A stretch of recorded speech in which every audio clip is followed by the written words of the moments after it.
Alright guys, so this is you may say a public announcement. So LG, now LG washers are excellent machines. One of my favorite, I will say. But if you're experiencing this, okay, that's the inner drum. This is a major repair. So if you do have this situation, you might as well just get a new machine. It is not worth repairing unless you want to do it yourself. Now, this is pretty severe.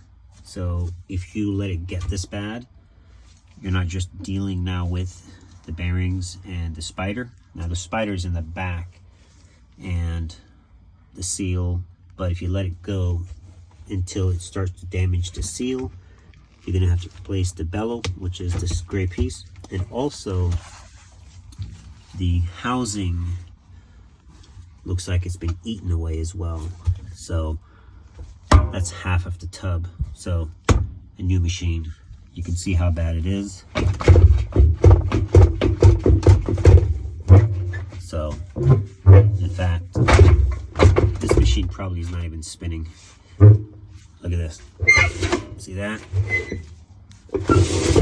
So, yeah. All right. Thanks for watching. We're going to take the board out of it and send it to the scrap. So you can see this machine was also leaking. And that's all the seal has been damaged in the back. So, not worth fixing.